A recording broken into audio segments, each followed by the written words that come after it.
All right, so that's the big question that we are posing today. Will the government give in to opposition pressure, viewers? The visuals that you see on your television screen were recorded last night from 7 Lok Kalyan Marg, the Prime Minister's residence. He hosted a dinner for the 7 delegations that had gone across the world to put forth India's interest and India's point of view of what will be now a new normal when it comes down to responding to terrorism, especially from Pakistan.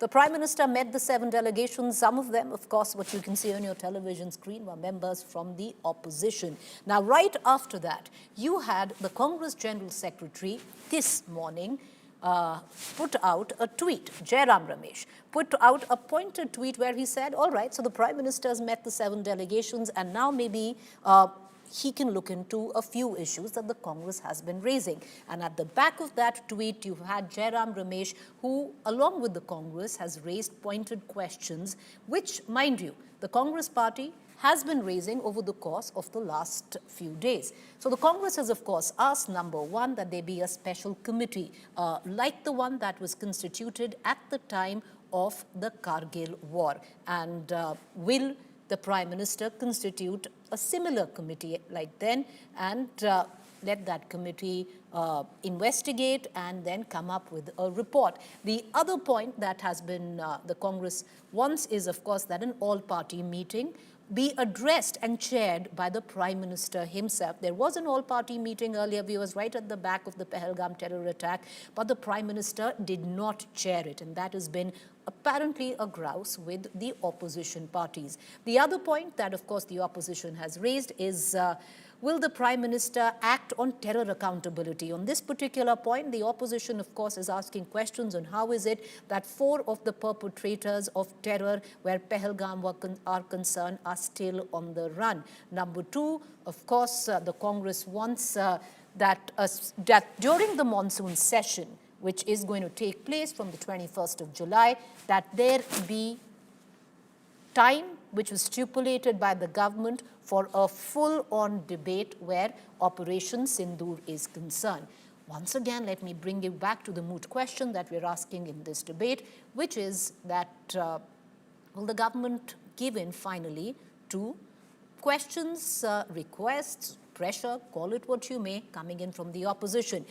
Getting you into our political face-off this evening, Sanju Verma, National Spokesperson, Bharatiya Janata Party, Mahima Singh, National Spokesperson, Congress. Both the participants and spokespersons will be accorded a 2-minute time to put their point of view forward. I would like to begin with Mahima Singh. Mahima Singh, you know, the General Secretary of the Congress, Jairam Ramesh, has said that now that the delegation have come back, the Prime Minister has met the delegates, can he address? And he gave out the 4 questions. But these are questions, Mahima Singh, that you've been asking all along. It's not that the Congress actually waited for the delegations to come home. These were questions that were a tad bit uncomfortable for the people of your very own party who were on board these delegations. So you've been asking them earlier. What's so new about them now? Jai Hind, Preeti, I believe that you see, yesterday we saw the Prime Minister meeting all the delegations, talking to all the counterparts that went there. And I believe that the country now wants to hear what is the status quo of the Operation Sindoor, which the BJP has very conveniently left open-ended by stifling the army's autonomy at a time when the army was ready and as ready as it could be to go out and get Pakistan on its knees. And I think now the delegations have come back earlier. The government was itself saying that, you see, we have sent out the governments, we have sent out the delegations, let the delegations come back, and some of our counterparts were also saying. And now what we are seeing is that one after the other, there are news reports coming in all these countries, including the USA and other countries. We are seeing news reports, we are seeing news articles coming out wherein it is rather being alleged that there was a parallel campaign being run in India by the media. So even the media is having to face the brunt of the government's lackadaisical conduct. And I think that is it. That should be enough reason for the government to come out clean, to speak up to the country, to present the case as it is, so that all the mouths can be shut. If how the BJP believes we are Okay. asking unnecessarily, let them come out clean.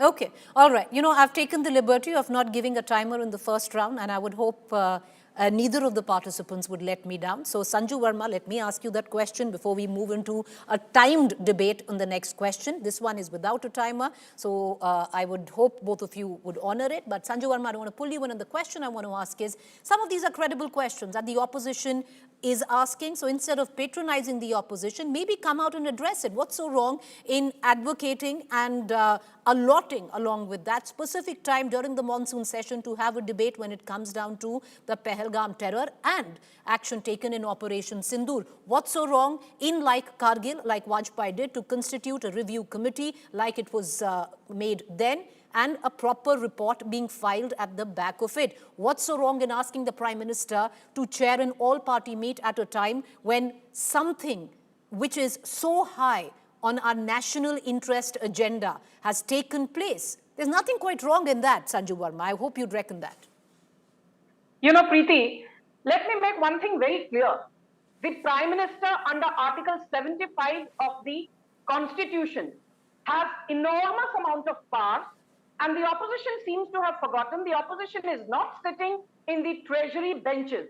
They've been booted out under the so-called leadership or lack of it of Rahul Gandhi in 3 Lok Sabha elections consecutively, Lok Sabha 2014, 2019 and 2024. But Vinash Kale Vipareet Buddhi is something that the Congress has come to symbolize. They refuse to introspect. They refuse to learn from past mistakes. They refuse to take any takeaways. And Prime Minister will do what he needs to do. But let me just say one thing.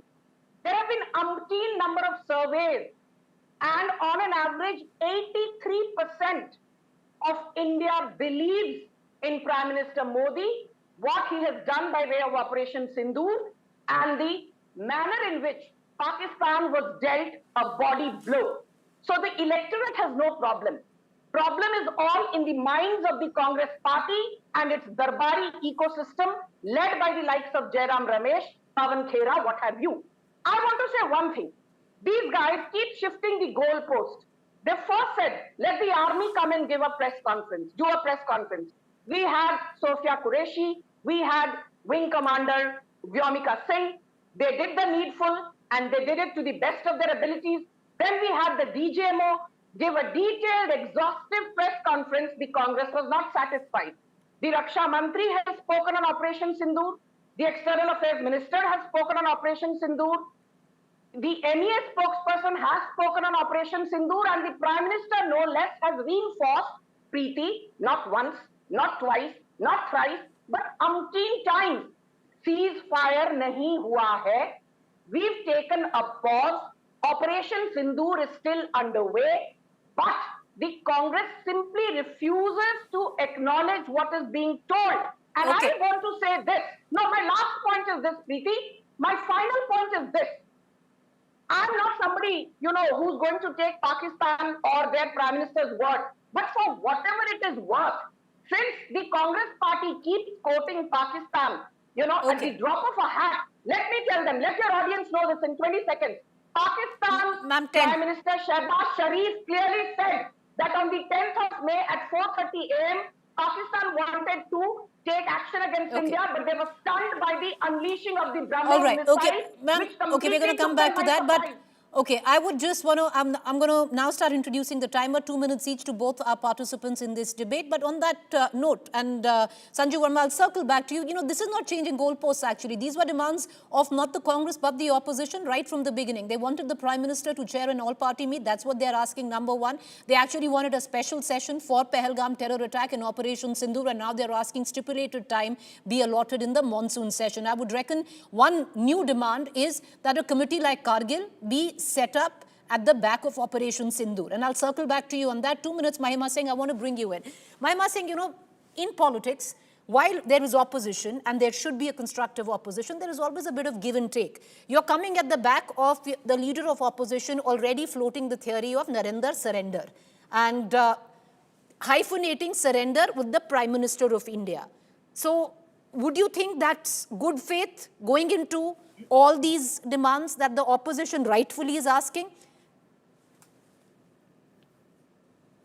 Preeti, what good faith is not, let me tell you. You see, I was listening to the BJP spokesperson, and at the very outset of a convenient narrative, she said, well, the Prime Minister will do what he needs to. And she relied on some survey, which I don't think you have put out on your show, or I do not know the credibility of what is the methodology of that survey.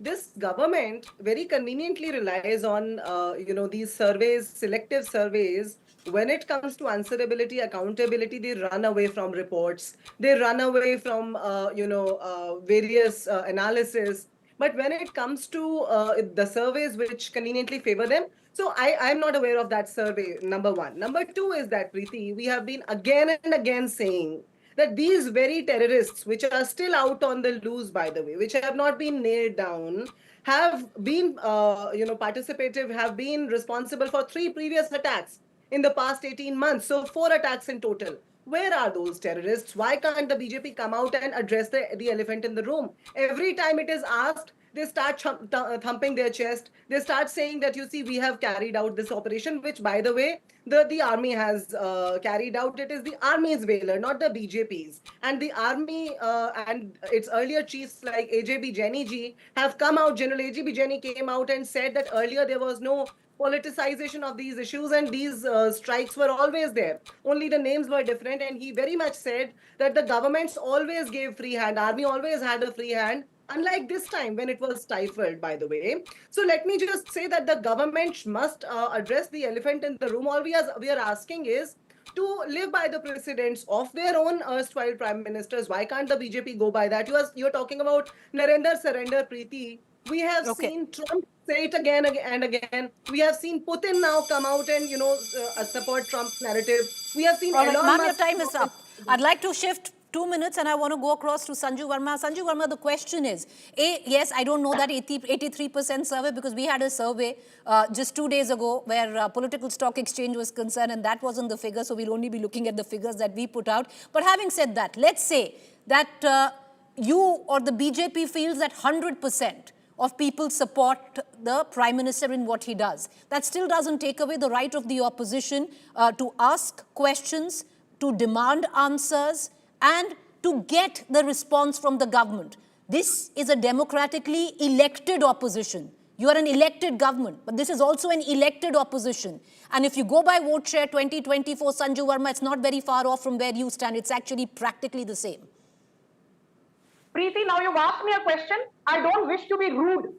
There is nothing called a democratically elected opposition. You have a democratically elected ruling party, and because the opposition fails to win the requisite number of votes, by default they sit in the opposition. People don't elect a democratically elected opposition, so Preeti, don't peddle this whataboutery on your show. I have a lot of respect for you. Please don't go down that path. But let me come to the moot point. The moot point, Preeti, is this.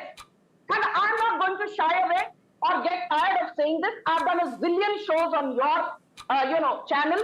And let me say this. The biggest demand of the opposition, or rather Rahul Gandhi, is we want a special session. Operation Meghdoot, 13th April 1984, after the Siachen standoff between India and Pakistan, Indira Gandhi clearly said, no special session. Operation Blue Star, 1st to 6th June 1984. Despite demand from the opposition, Indira Gandhi said, special session की जरूरत बिल्कुल है ही नहीं. Operation Pavan, 11th October 1987, under an incompetent Rajiv Gandhi, went on for 3.5 years. More than 30,000 people lost, both in India and Sri Lanka. Despite various demands, Rajiv Gandhi said, special session की जरूरत है ही नहीं. And then comes Operation Cactus, 3rd November 1988, after the regime change in Maldives. Everybody, including people who are not political stakeholders, said, why did India have to, interfere in what happens in Maldives? Special session bulao. And Rajiv Gandhi said, special session ki zarurat nahi. But let me say one thing. This is not the convenient truth. There are umpteen surveys. I would request the Congress spokesperson to read, educate herself, rather than coming across as an ignoramus and saying, "हमें तो पता नहीं कौन सा survey, आपको Ma'am, your पता नहीं, time is that's up. why you're sitting in the opposition." Sanju Verma, ma'am, your time is up. And, because you made a point and I allowed you to have your say, but let me also say something. You might have a lot of respect for me.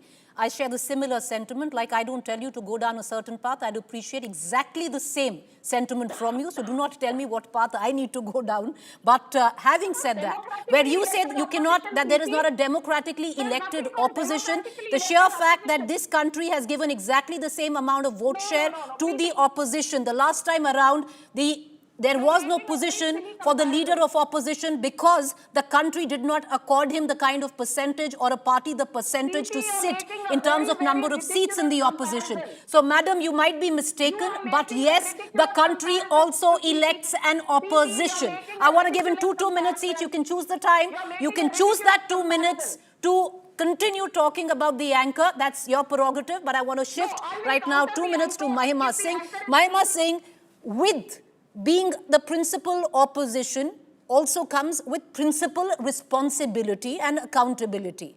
When you try and hyphenate the Prime Minister of this country with surrender at a time when an operation is still ongoing, you do the biggest disservice to the country. So at the back of that, then to come and then demand that the sitting government actually listens to an opposition is a little far-fetched, because you've already somewhere down the line dragged them down the hole of hyphenating on a global level. The Prime Minister with surrender. Why should the government listen to you now? 2 minutes, ma'am. See, Preeti, you see the word hyphenation, in the recent times, we have seen how India has been hyphenated with Pakistan. You're talking about hyphenating Prime Minister with the word surrender. What do we say, Preeti? Our simple request, and not only ours, but the whole country's, and we have been resonating that request as a responsible, dignified opposition, is that let the Prime Minister of our country, who is a self-proclaimed Vishwaguru, you see, who is, for the BJP, he's the ultimate authority, ultimate power. Why can he not come out and plainly rebut what Mr. Trump has reiterated 12 times within a span of 25 days? A dozen times Mr. Trump comes out and says, and what we saw just 2 days ago, Preeti, we saw an Indian boy beaten up brutally in an inhumane manner, on the at the American airport, an Indian entrepreneur voicing that. An Indian entrepreneur has the courage, has the the sort of responsible stance to come out and condemn that. But our Prime Minister will not condemn how America treated our immigrants, how America has been hyphenating India and Pakistan, how America has been coming on terms with China, how Indian government has been going ahead and conducting trade with China, how we were ignored at the G7 summit for the longest time, and then the last minute invitation came and the Prime Minister just pounced at it. So what do we say when a Prime Minister has the only response our Prime Minister has is the dumbfounded silence, which annoys us all, which worries us all, which concerns the whole country. Not only the whole country, Preeti, let me tell you, it's for the first time the world is watching India. Ma'am, the time is up. Ma'am, the time is up. Like the BJP spokesperson said that India stands with the Prime Minister. The sheer fact you're sitting in the opposition today, Mahima Singh, is because the country has voted in the Prime Minister. So, when you use the whole country is asking that question, let's not get into absolutes, because you and I both know better on where you stand, where it comes down to electoral dividends, which the BJP got and you got. But, ma'am, I'll come back to you. I want to give in 2 minutes to Sanju Verma to come in for a rebuttal. And Sanju Verma, that's all the time that I have for you. You can choose it to attack the anchor or make your party point. Go ahead. I will make my party point. I am not attacking Preeti Chaudhary, but if Preeti Chaudhary engages in whataboutery, I will call out a bluff. Very simply, it's as simple as that. Now let me come to the moot point. These people keep saying Narendra surrender, Narendra surrender. I will tell you when we surrendered. When Pandit Nehru gave away 38,000 square kilometers of upside chill on a golden platter to the Chinese. When we lost the 1962 war with China, it is then that Pandit Nehru surrendered.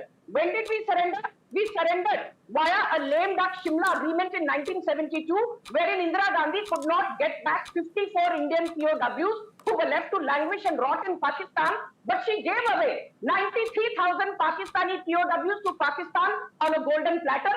Surrender happened when Indira Gandhi caved into every ridiculous demand of Zulfikar Ali Bhutto. Surrender happened when the Indian Air Force was willing to avenge the Mumbai 26/11 terror attack. And Fali Homi Major, the then IAF chief, is on record saying that Manmohan Singh and Sonia Gandhi refused to take action against Pakistan.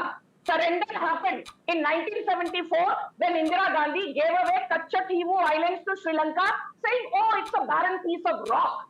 Surrender happened when the Congress refused to take any action post the Samjhauta Express blast, Malegaon blast, German bakery blast, Chinnaswamy Stadium blast, the Kharagpur bombings, the Kalyan train bombings, the Coimbatore bombings, the Jaipur blast, the Ahmedabad blast. As far as we are concerned, Preeti, for the first time in India's history, not only did we cross the LOC, not only did we cross the international border, not only did we go beyond POK, via Operation Sindoor, we struck at the very heart of Pakistan, as Prime Minister Modi said.